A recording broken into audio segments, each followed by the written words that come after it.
அஸ்ஸலாமு அலைக்கும் வரஹ்மத்துல்லாஹி வபரகாத்து. அன்பார்ந்த சொந்தங்களே, இன்னொரு சுவாரஸ்யமான சம்பவம், அதிலிருந்து கிடைக்கக்கூடிய படிப்பினைகள் என்னென்ன அப்படிங்கிறத பார்த்துருவோம். முன்னொரு காலத்துல வாழ்ந்த ஒருத்தர் 99 கொலை பண்ணிடுறார். அவர் திருந்தன்னு நினைக்கிறாரு.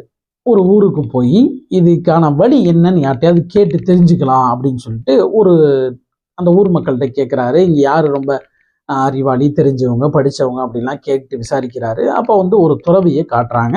அந்த துறவியை போய் சந்திச்சு அவர் கேட்குறாரு, நான் இந்த மாதிரி 99 கொலை பண்ணிட்டேன், நான் திருந்துன்னு நினைக்கிறேன், எனக்கு மன்னிப்பு கிடைக்குமா அப்படின்லாம் கேட்கும் பொழுது, 99 கொலை பண்ணிட்டியா, உன்னையெல்லாம் எல்லாம் மன்னிப்பானா, உன்னையெல்லாம் மன்னிக்கவே மாட்டான் அப்படின்னு சொன்ன உடனே 100ஆவதா அவரையும் கொண்டுடலாம். அவரையும் கொண்டு முடிச்ச உடனே அப்ப அந்த ஊர் மக்கள் திரும்ப ஒரு மார்க்கம் படித்த முன்னால் உள்ள வேதங்கள் எல்லாம் தெரிஞ்ச ஒருத்தட்ட இவரை போய் பாருங்க அப்படின்னு சொல்லும் பொழுது அவரை போய் பார்க்கும் பொழுது அப்ப அவர் சொல்றாரு, இந்த ஊர்ல உள்ளவங்கலாம் இப்படித்தான் உன்னை சொல்லுவாங்க, இப்படித்தான் உன்னை போட்டு குழப்புவாங்க, நீ இங்க இருக்காத, இந்த ஊர்ல இருந்து பக்கத்து ஒரு ஊர் இருக்கு, அந்த ஊருக்கு போ, அங்க நல்ல மக்கள்லாம் இருக்காங்க, அங்க போனேன்னா உனக்கு தேவையான எல்லா நல்ல ஆலோசனைகளும் உனக்கு கொடுப்பாங்க அப்படின்னு சொல்லி அவர் வழிகாட்டுறார். இப்ப இந்த 100 கொலை பண்ண ஆசாமி அப்படி நடந்து போய்கிட்டே இருக்கும் பொழுது வழியிலே மௌத்தா போயிடுறார். வழியில மௌத்தா போன உடனே இவருடைய ரூஹ வாங்குறதுக்கு 2 மலக்குகள் போட்டி போட்டு வர்றாங்க.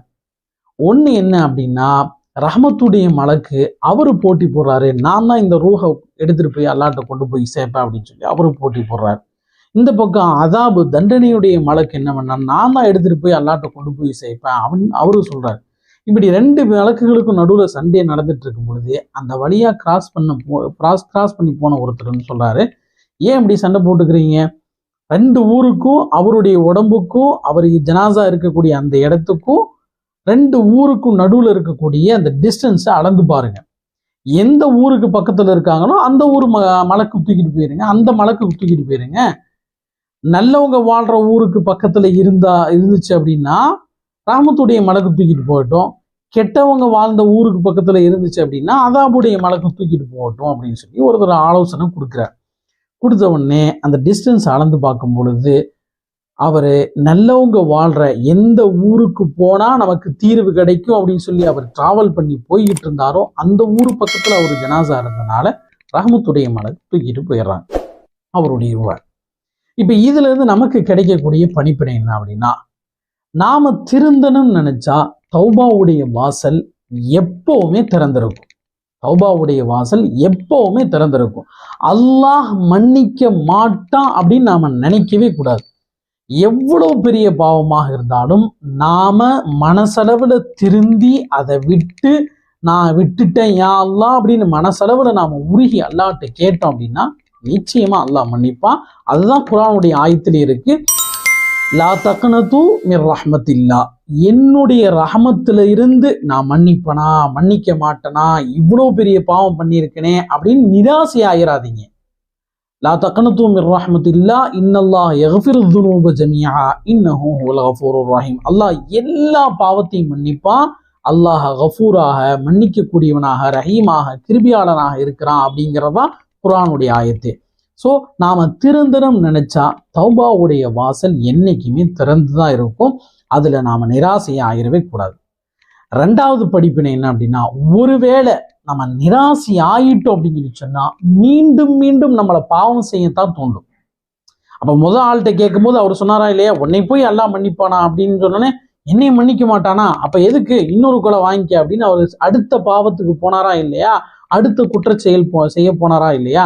அதே மாதிரி நாம நிராசையானோம்னா அது மீண்டும் மீண்டும் நம்மளை பாவம் செய்யத்தான் வைக்கும்.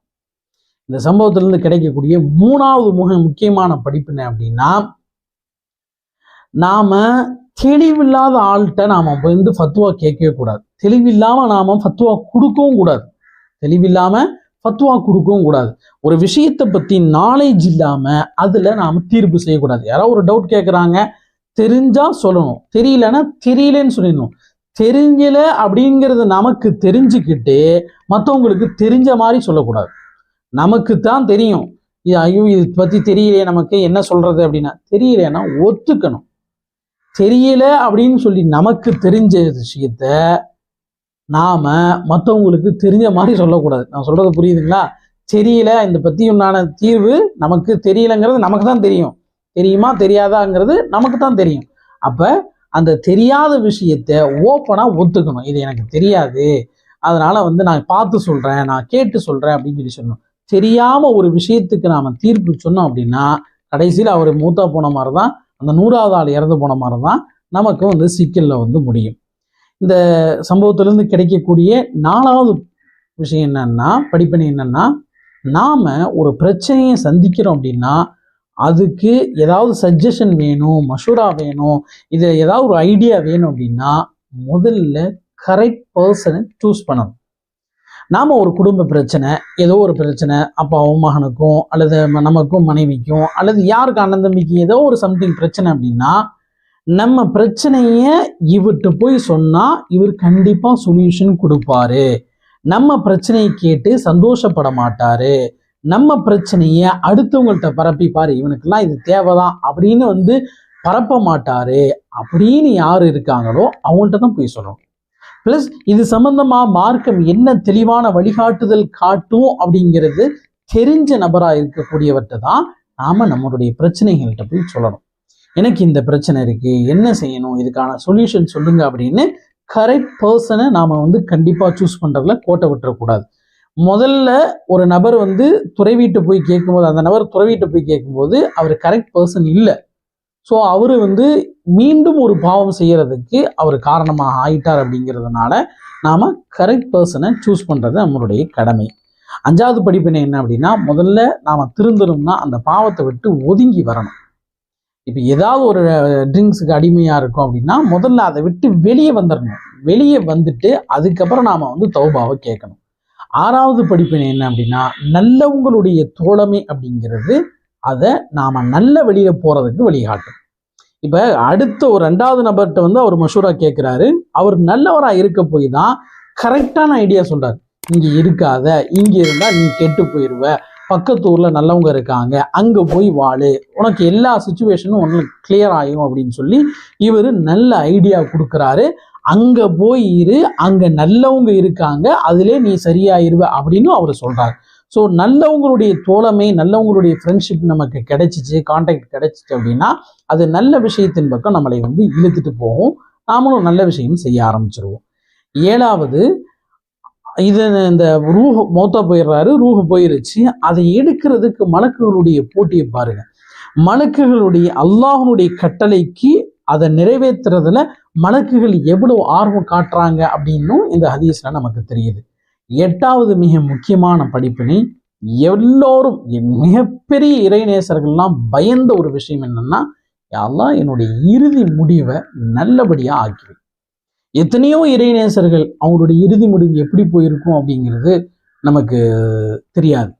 எத்தனையோ கெட்டவர்களா, எவ்வளவோ கெட்டவங்களா இருப்பாங்க, ஆனா அவங்களுடைய இறுதி முடிவுங்கிறது